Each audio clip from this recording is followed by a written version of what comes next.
Bonjour à toutes et à tous et bienvenue sur Blabla Katie. My name is Katie and today we are going to blabla about the do's and don'ts of teaching English in France. So I taught English in France in 2017-2018 as an English teaching assistant for the program TAPIF. I talk about it all the time. If you haven't seen my video on what I wish I had known before teaching English in France, that's pretty much all about my experience in TAPIF. During that year, I was technically an English teaching assistant, but the majority of the time, the teachers that I was working with allowed me to take half of the class that they had, bring them to my own classroom, and teach them whatever lesson I wanted for half of the class period. So going into my TAPIF year, I had a little bit of teaching experience. The summer before I left for France, I started working as an online English teacher with students who are based in China, and this is something I will talk about in a future video. After my TAPIF year, I entered a PhD program for French, and as part of the program, I had to teach elementary and intermediate French to university students, so I've gained a lot more experience with teaching and also perspective on what I would maybe do differently or something that I'm really happy that I did during my TAPIF year. And I also want to note that I will be sharing my lesson plans and resources that I used in the classroom in future videos, so make sure to subscribe if you don't want to miss those. First, you do definitely want to collaborate. You should be using your colleagues, your peers, your superiors as your resources. Not only will a lot of these people have way more teaching experience than you, but it also will cut down on a lot of time in lesson planning. So during my TAPIF year, for example, I asked each teacher I was working with, first of all, if there's anything they wanted me to cover, and then when they said no to that, I asked them what it is their students were having trouble with or what it is they wish that they had more time to work on with their students, and that really helped. During my time teaching French at the university level, I also would collaborate on lesson plans with so many of my peers, and we would kind of come together and talk about what worked in the classroom, what didn't work, so we could figure out how to navigate the classroom without having to make all of the errors ourselves. For the first don't, you do not want to assume that all of your students know English. And I say this because I had that exact assumption. Before I left for France, I remember thinking, oh, this is gonna be so easy, it's just gonna be conversational, my students are all already going to know English. And I don't really know where this assumption came from because I lived in France prior to that, and I actively understood that not everybody in France speaks English. But nevertheless, I thought that everybody was going to be speaking English super well. And in reality, I had so many different levels, and it is so important to not have this assumption because you want to go into lesson planning thinking, okay, how can I make this lesson plan not necessarily as easy as possible, but as comprehensible as possible. You do want to familiarize yourself with the space that you'll be teaching in. And this will really depend if you'll know ahead of time or not what classroom you'll be in. But if possible, and definitely after your first lesson, it's super important to take note of the layout of the classroom. Are there desks? Are there chairs? Are there tables? As well as the technology and the tools available to you. So in the classroom that I taught in for TAPIF, I had a computer, a projector, and a whiteboard. The room also had a bunch of singular chairs and then long desks because I did want my courses to be a little more conversational and a little different from what a normal classroom is. Every day before class, I would push all the tables out of the way and form a semicircle with the chairs so that everybody could see each other at all times. While this was a little jarring for my students at first, I really do think it helped them to eventually open up and to at least be paying attention. As far as tools go, definitely make sure ahead of time that you have any markers or chalk or anything like that that you need. I remember on my first day of teaching intermediate French in my grad program, I walked into the classroom and there was a beautiful whiteboard all ready to be written on, and there were no markers. So literally as class started, I had to run out and try to find someone who had a stray marker. You do not want to start your class like that. So knowing the layout of the room and also what you have available to you is really going to affect how you do your lessons, and it'll help you really map out what it is you're able to do in that classroom. I also want to just give a little pro tip. You should check with the front desk at the front of the school if they have any markers, because I was buying my own markers, which are low-key expensive, especially when you're on a TAPIF salary. I probably didn't realize till halfway through the year that there were supplies at the front desk that I could get for free.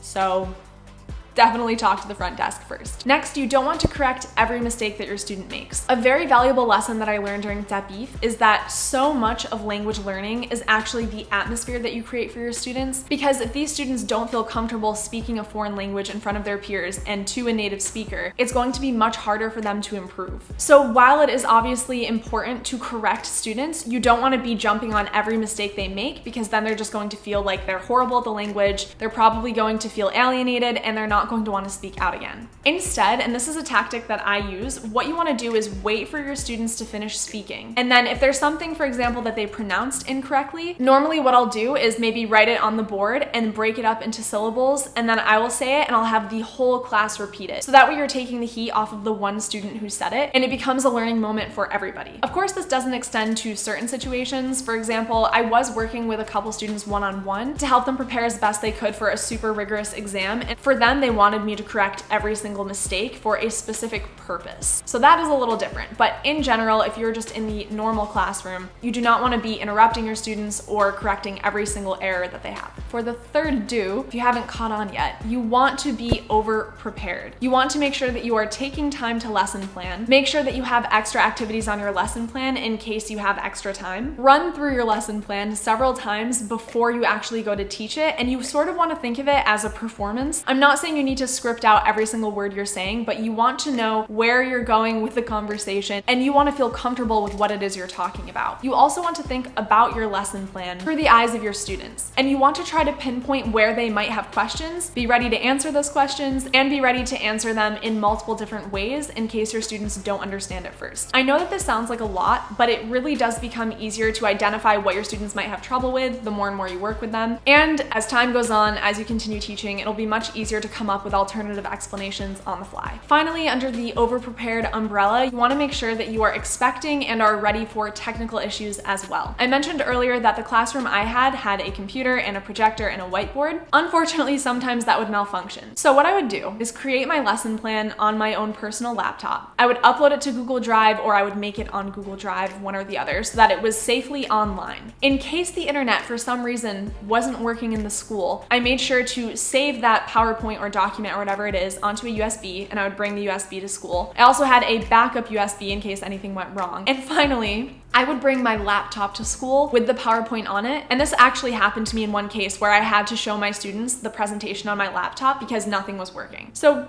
it pays to be over-prepared. The third don't steal the show in the classroom. So earlier I mentioned that I think of teaching like a performance, but this doesn't mean that you should be the only one talking the whole time. In fact, you really want your students to be the ones who have the majority of talking or the majority of activities to do. Like I said before, I will show you the activities that I would use to get my students talking in a future video, but a really good rule of thumb is to try to find out early on what interests your students. Because if they're interested in something, they're probably going to be much more excited to talk about it, even if they have to do it in English. You can figure out their interests simply by asking them, and that doesn't mean that you have to somehow on the fly integrate that into the current lesson, but you can make a note of it and try to incorporate that in future lessons with these students. And the final do, even though I just talked about how important it is to be over-prepared, is actually to be able to go with the flow. So for example, if you're on the path of your lesson plan and a student asks a question that sort of has you veering off of that path, you don't need to wrench it back immediately. Keep going with your students, see where their questions are taking you, ask follow-up questions to the whole class that have to do with that student's original question, and just see what you can make out of it. It is totally okay to veer away from your lesson plan, as long as your students are getting something out of it. And the final don't is don't be afraid to admit that you don't know something. You might be the teacher, but this doesn't mean that you're an encyclopedia. It's okay to not know things, even if it's your native language, especially if it's your native language, because chances are you don't always know why things are the way they are. It just sounds right. This also is really important for building trust and rapport with your students, because by admitting to them, yeah, I don't know something, it's an implicit message to them that you're not going to lie to them. And you can always turn it into a learning moment by saying, I'm not sure, let's look it up together. So those are all of my do's and don'ts for teaching English in France. As usual, if you have any questions, please put them in the comments down below. If you got any value out of this video, please give it a thumbs up and don't forget to subscribe.